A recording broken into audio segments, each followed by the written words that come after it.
Bonjour tout le monde, alors nous revoilà aujourd'hui pour une vidéo sur la trigonométrie dans un triangle rectangle. J'avais déjà fait une vidéo sur la théorie de la trigonométrie dans un triangle rectangle. Aujourd'hui je vais vous proposer deux exercices afin de bien appliquer les formules et on se voit tout de suite.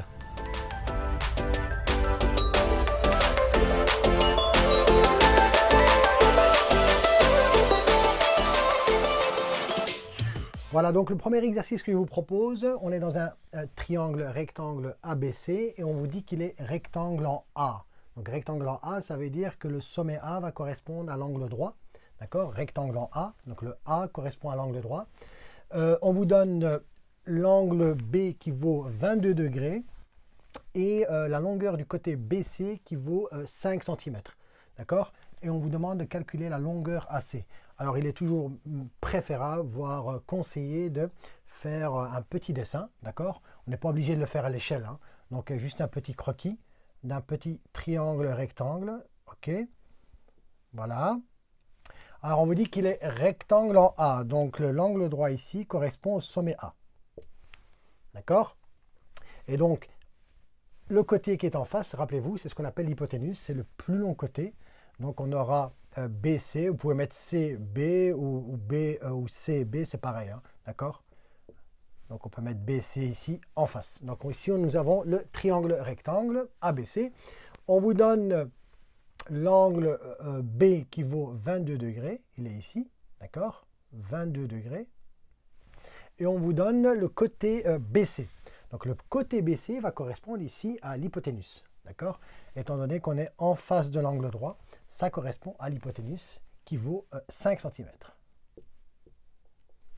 OK? Et on vous demande le côté AC, la longueur du côté AC.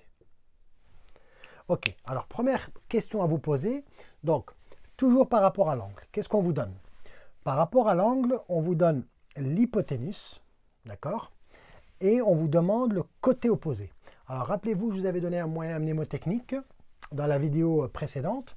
C'était so, ka, toa. Alors, je vous avais expliqué, hein, donc le S correspondait au sinus, le C au cosinus et le T à la tangente. Le O, c'est le côté opposé et H, c'est l'hypoténuse. Le A, c'est le côté adjacent. D'accord? Alors, rappelons-nous, qu'est-ce que nous avons? Nous avons l'hypoténuse et on veut le côté opposé. Alors, regardez quel est le nom trigonométrique qui relie l'hypoténuse et le côté opposé. Donc, on voit bien que c'est le sinus qu'il faut utiliser. D'accord? Donc, ça, c'est important de bien choisir le nom trigonométrique que vous allez utiliser ici, hein. Donc, il ne s'agit pas du cosinus, car vous n'avez pas le côté adjacent, d'accord? Vous n'avez pas le côté AB, le côté adjacent, et encore moins la tangente, puisque ici, dans la tangente, on a besoin du côté adjacent aussi, d'accord? Donc, ici, vous avez l'hypoténuse, et on vous demande le côté opposé. Donc, vous êtes obligé d'utiliser le sinus. OK? Donc, rappelons-nous, le sinus d'un angle que j'appelle alpha, hein, c'est égal au côté opposé sur l'hypoténuse. Ça va? Toutes ces formules, je les avais expliquées dans la vidéo précédente, hein. OK? Alors, le sinus de l'angle, il vaut 22 degrés. Donc, ça sera le sinus de 22 degrés. Le côté opposé, c'est le côté AC, c'est notre inconnu, AC. Et l'hypoténuse, l'hypoténuse vaut 5 cm. Voilà votre équation. Vous isolez le côté AC. Vous passez le 5 au-dessus, rappelez-vous, hein, le 5 divise, il passe de l'autre côté, il va multiplier. Alors, le nombre, il faut toujours le mettre devant la grandeur trigonométrique ici, hein, d'accord? Donc, c'est 5 fois sinus de 22 degrés. Ne faites pas sinus de 22 degrés fois 5.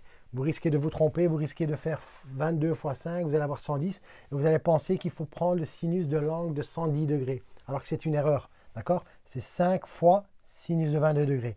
Donc, le nombre ici, mettez-le toujours devant la grandeur trigonométrique. D'accord? Pour ne pas vous tromper. Alors, vous calculez tout ça à l'aide de votre calculatrice, hein. Donc, vous faites sinus de 22 degrés fois 5 et vous allez avoir 1,0 87 cm. Voilà pour le côté AC. Nous avons répondu à la question. Alors, il est normal qu'on trouve un côté inférieur à 5. Rappelez-vous, l'hypoténuse, c'est toujours le plus grand côté, le plus long côté dans un triangle rectangle. Donc, si vous dépassez 5 cm, c'est qu'il y a une erreur. D'accord? Les deux autres côtés ne peuvent pas être supérieurs à l'hypoténuse. Voilà pour le premier exercice. Passons à présent à un deuxième exercice. Alors voilà le deuxième exercice que je vous propose. Encore une fois, un triangle rectangle, d'accord? Trigonométrie dans un triangle rectangle. Cette fois-ci, il est rectangle en B, donc le B correspond à l'angle droit. On vous donne le côté AC qui vaut 6 cm et le côté BC qui vaut 2 cm. Donc on vous donne deux côtés et on vous demande l'amplitude de l'angle C. L'amplitude de l'angle C. Encore une fois, faites vite un petit croquis, hein. C'est pour mieux voir la situation. Donc, j'ai mon triangle rectangle. OK. Cette fois-ci, il est rectangle en B. Donc, l'angle droit c'est mon sommet B. D'accord? Et donc, l'hypoténuse va correspondre à AC. AC qui correspond à l'hypoténuse et qui vaut 6 cm. 6 cm. Et on vous donne le côté BC. On vous donne le côté BC qui vaut 2 cm. Très bien. Qu'est-ce qu'on vous demande? On vous demande l'amplitude de l'angle C. L'amplitude de l'angle C, donc, qui est ici. Donc, on vous demande l'amplitude de l'angle C. Très bien. Alors, encore une fois, moyen mnémotechnique, SOHCAHTOA. Rappelez-vous, ce sont les formules qui relient les longueurs et les amplitudes et les angles. Donc, il y a un lien entre les longueurs et les angles. Alors, regardons ce que nous avons.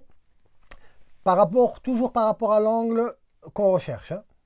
Soit qui est donné ou soit qu'on recherche. Ici, on recherche cet angle. Qu'est-ce qu'on nous donne? On nous donne l'hypoténuse.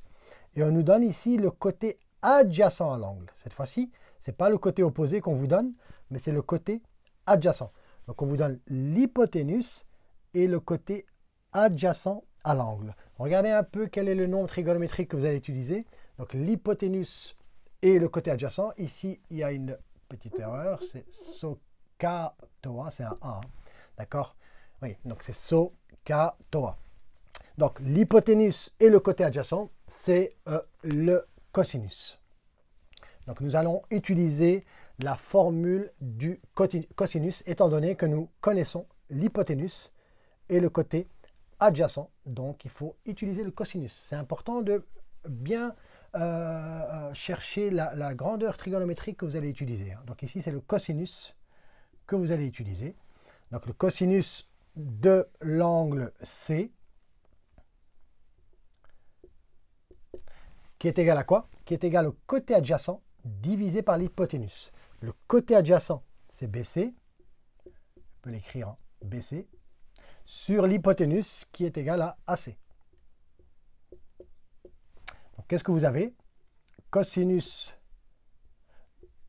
de l'angle C est égal à BC qui vaut 2 cm et AC qui vaut 6 cm. D'accord? On peut simplifier, ça nous fait 1/3.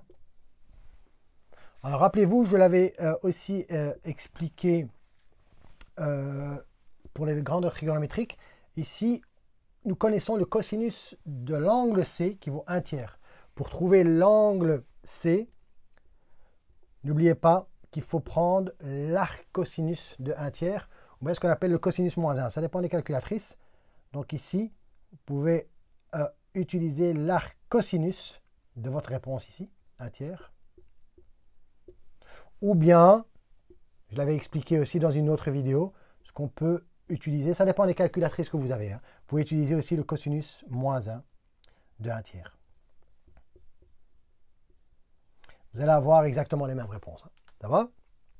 Donc, vous calculez ça, l'arc cosinus de 1/3 ou le cosinus moins 1 de 1/3, c'est qui va vous donner environ 70 degrés, 70,5 degrés. Donc l'angle C vaut 70,5 degrés, plus ou moins 70 degrés. Donc on voit bien que c'est un angle aigu, hein, bien entendu. Hein, d'accord? Donc n'oubliez pas, hein, quand vous avez une grandeur trigonométrique égale à un nombre, n'oubliez pas de prendre l'arc. Vous avez cosinus de l'angle égale 1 tiers. N'oubliez pas de prendre l'arc cosinus de 1 tiers pour trouver l'angle. Hein, ou ce qu'on appelle le cosinus moins 1.